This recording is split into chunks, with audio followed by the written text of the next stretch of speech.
नमस्कार सर्वांना, जय शिवराय. आपल्या बकासूर DST 6300 चॅनलमध्ये तुमचं सगळ्यांचं मनापासून हार्दिक स्वागत. खरं तर आज गटाला बकासूर आणि चिक्याची गाडी सुंदर पळाली होती. तरी पण म्हटलं सेमी होऊ द्या.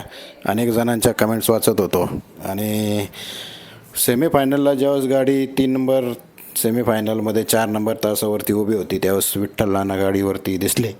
म्हटलं आज काहीतरी वेगळं घडणार का असं मनाला वाटलं. आणि जसं सेमी सुटला गाडी बकासूरची गाडी थोडीशी मागच पळत होती, पण चांगल्या पद्धतीत गाडी पळत होती. पण जसं निम्म्या अंतरावरती गाडी आली विठ्ठल नानांनी टॉपचं ड्रायव्हिंग सुरू केलं आणि गाडीला टॉप टाकला. तिथनं पुढं गाडीचं स्पीड तुम्ही पण बघा, मी 7-8 वेळा हा सेमी स्लो करून पाहिला. तिथनं पुढं जी गाडी पळली ना ती खास पळली आणि यासाठीच अनुभव महत्त्वाचा असतो. आपण वारंवार सगळेच बोलत असतो, कमेंटमध्ये देखील अनेक जण बोलत असतात की ड्रायव्हर चांगला पाहिजे, ड्रायव्हर चांगला पाहिजे. तर ड्रायव्हर का टॉपचा पाहिजे तर याचं उत्तर आज अनेक जणांना मिळालं असेल. आणि हिंदकेसरी मैदानामध्ये किंवा कुठल्याही मैदानामध्ये ज्यावेळेस 2 नंदी आणि ड्रायव्हरचा ताळमेळ सुरेख जुळतो त्यावेळेस गाडी चांगल्या पद्धतीत पळत असते, विजयी होत असते, गुलालास पात्र होत असते, प्रथम क्रमांक देखील करत असते. त्यामुळं आणि विठ्ठल नानांचं आणि बकासूरचं नातं काय आजचं नाही आहे, ते खूप जुन्या वर्षांपासून त्यांचं बॉन्डिंग आहे. आणि विठ्ठल नानांच्या आवाजावरती बकासूर 2-3 ओढ्या जास्तच पळतो.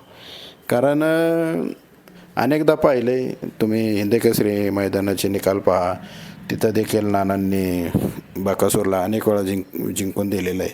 आणि आज ज्या पद्धतीमध्ये गाडी पळाली आणि विजेती ठरली, अनेक शर्यत शौकीनांच्या मनाची इच्छा पूर्ण झाली आणि अखेर अनेक दिवसांनंतरनं देव बकासूर फायनलसाठी पात्र झाला.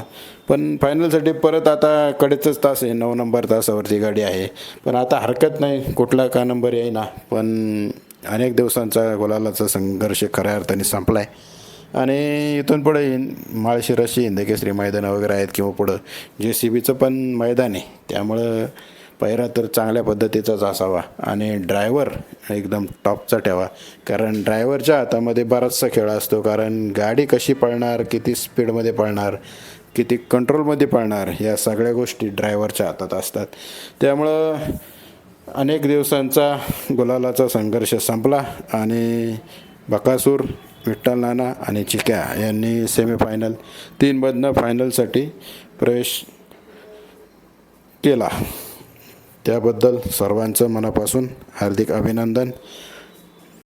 फायनलला कड लागली आणि 9व्या नंबर तासावरनं बकासूरची गाडी होती आणि त्याच्या एक गाडी पलीकडं विठ्ठल नानांची देखील गाडी होती. त्यामुळं चांगल्या पद्धतीने गाड्या पळाल्या आणि कडेच्या तासावरनं पब्लिकचं भिताड पुन्हा धावलं. कोण झालं प्रथम क्रमांकाचा मानकरी.